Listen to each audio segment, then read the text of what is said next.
Hi hello नमस्कार. तर आता आम्ही चाललो आहे गणपती बाप्पा आणायला. तर ब्लॉग कंटिन्यू करा. 10 वाजलेत, खूप टाईम झाला. खूप गर्दी आहे गणपती बाप्पा इथे ना. आजूबाजूच्या गावची लोक येतात ना गणपती घ्यायला, त्यामुळे खूप गर्दी आहे. सकाळपासूनच खूप गर्दी आहे अजून, म्हणून तर आम्ही आलो नाही गणपती.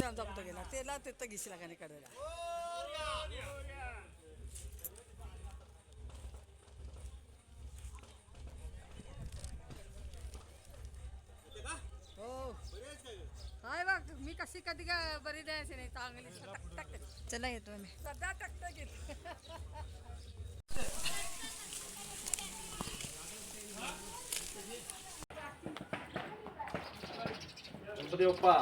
मोरया. बाहेर आरती वगैरे केली बाप्पाची आणि घरात घेतले मी बाप्पांना. मोरया. स्वप्नील आणि रोहन दादांनी मूर्ती स्थापना केली.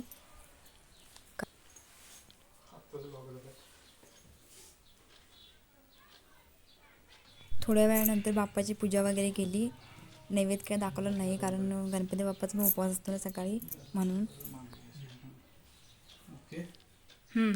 आमची मूर्ती कशी आहे ते नक्की कमेंट करून सांगा.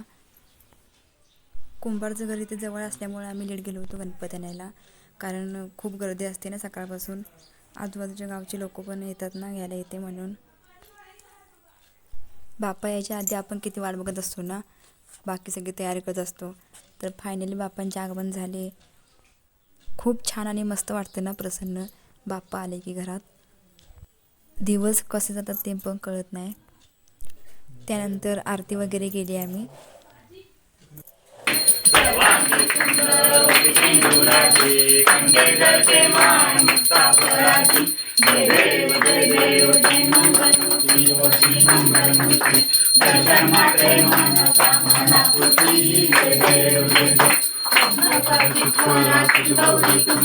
चंदनाची ओटी कुंकुम केशरा मुकुट शोभतो बळा चरणी घागऱ्या रे रे रे.